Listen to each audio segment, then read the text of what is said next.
vereadores do Rio se reúnem nesta terça-feira para mais uma sessão plenária virtual. Na pauta, apenas projetos ligados à pandemia do novo coronavírus, como vem acontecendo desde que a cidade entrou em estado de calamidade pública. A transmissão começa às 14h30 e a sessão plenária às 15 horas. Você pode acompanhar tudo pelo canal da Rio TV Câmara no YouTube, pelo canal 12 da NET ou pela TV aberta no canal digital 15.3. Até lá! Comissão Permanente de Meio Ambiente da Câmara Municipal se reuniu nesta segunda-feira para dar parecer ao projeto de lei que estabelece incentivos e benefícios para pagamento de contrapartida no licenciamento e legalização de construção no município do Rio de Janeiro. O projeto, que é de autoria do Poder Executivo, será em caráter temporário mediante benefícios urbanísticos, com a cobrança de contrapartida como forma de viabilizar recursos para o enfrentamento das crises sanitária e econômica oriundas da pandemia da Covid-19.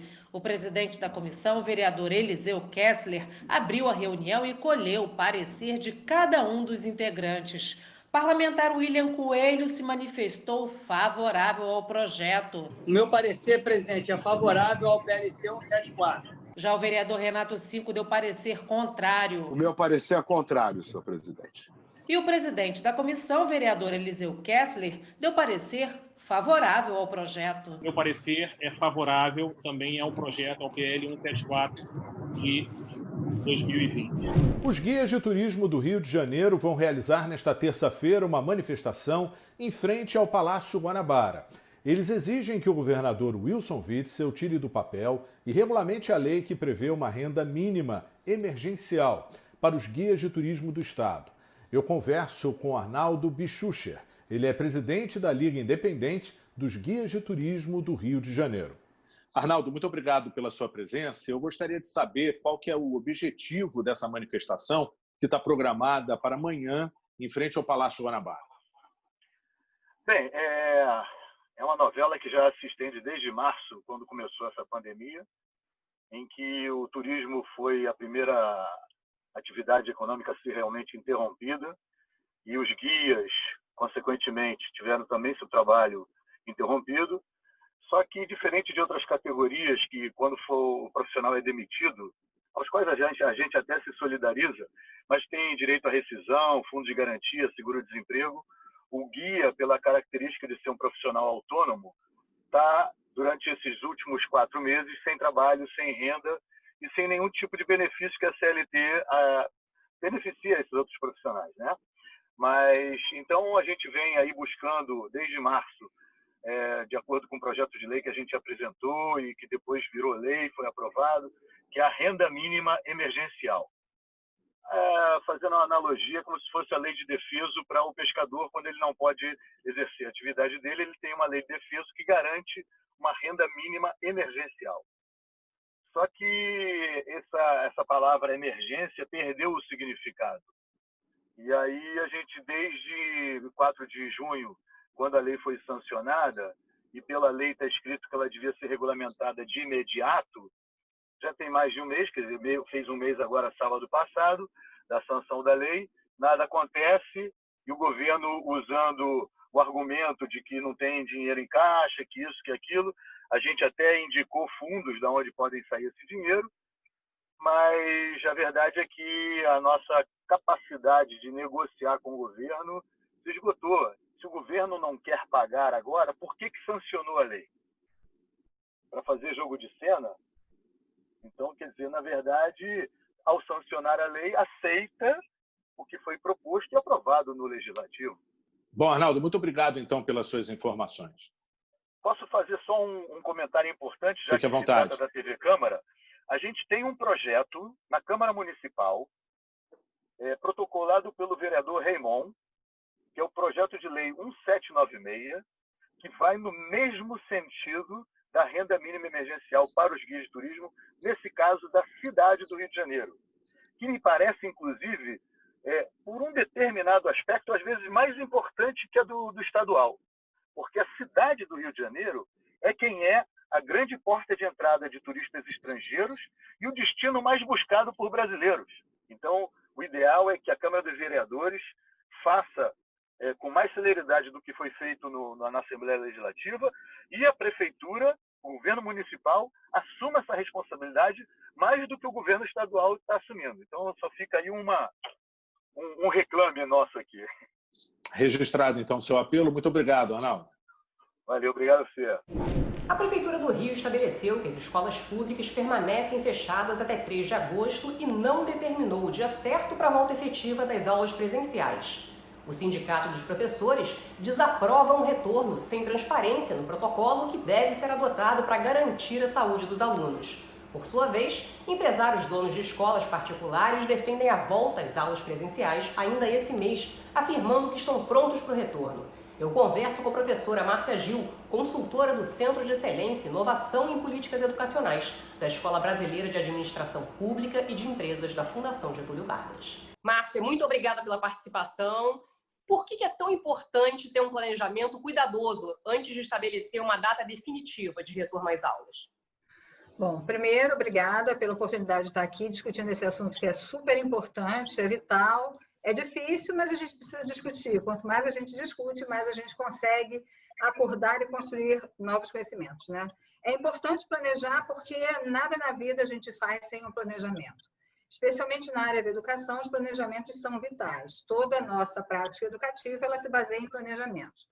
Quando houve, logo no início da pandemia, o fechamento das atividades presenciais nas escolas, a gente não teve tempo de planejar nada. Foi todo mundo pego de surpresa, lógico, a situação era uma situação também muito surpreendente para todos nós, né? Então, nós fomos pegos de surpresa, então não houve planejamento. E, com isso, as redes ficaram loucas, tentando ver como é que ia dar conta desse novo desafio, se teria atividade remota ou não, e todo esse cenário, justamente porque nós não tivemos tempo de planejar essas situações. Então, agora, quando a gente pensa num possível retorno, embora a gente não saiba quando isso vai acontecer, embora a gente não tenha clareza ainda do momento correto para que isso aconteça, é muito, muito importante que nós estejamos todos preparados para esse retorno. Então, não tem jeito, a gente precisa planejar. Mesmo que a gente ainda não tenha uma data do retorno, a gente precisa começar essas atividades anteriormente, a gente precisa pensar passo a passo, porque são muitas pessoas envolvidas. Para além das crianças e dos estudantes, que são o nosso foco, com certeza, existem todos os profissionais e as famílias. Eu costumo dizer que a volta da escola, das atividades presenciais da escola, ela é sistêmica, porque ela traz impacto em toda a sociedade. Então, eu acho que isso é a grande questão. Precisamos planejar e estar prontos para esse momento, quando ele chegar. Porque, lembrando que as escolas foram as primeiras instituições, né, Márcia, a paralisar as atividades em março. Exatamente. Eu quero te perguntar o seguinte, caso a prefeitura, professores e as próprias escolas não cheguem a um acordo, é melhor suspender o ano letivo, na sua opinião? Essa questão de suspender o ano letivo não é alguma coisa que seja da competência do município. Na realidade, isso precisa vir de esferas maiores, isso precisa vir a partir do Conselho Nacional de Educação. Então, logo depois da pandemia, do início da pandemia, o Conselho Nacional se reuniu e deliberaram que o ano letivo seria mantido e que essas atividades remotas, elas contariam como carga horária para que isso pudesse contar, então, para essa ideia de ano letivo. Tá ótimo, Márcia. Muito obrigada pela participação aqui. Foi um prazer. A Polícia Federal conclui inquérito sobre incêndio que destruiu o Museu Nacional em 2018. Segundo o laudo produzido pela Polícia Federal, não houve conduta omissa por parte dos gestores do Museu Nacional. O laudo também diz que o incêndio não foi criminoso. No dia 2 de setembro de 2018, por volta de 7h30 da noite, um incêndio de grandes proporções destruiu a maior parte do acervo, com mais de 20 milhões de itens. Foram perdidos, por exemplo, documentos, fósseis e múmias. De acordo com a perícia, o incêndio teve início em um ar-condicionado no auditório Roquete Pinto, próximo à entrada principal do museu. Em nota, a direção do Museu Nacional disse que acompanha com atenção as repercussões sobre a divulgação do relatório da Polícia Federal.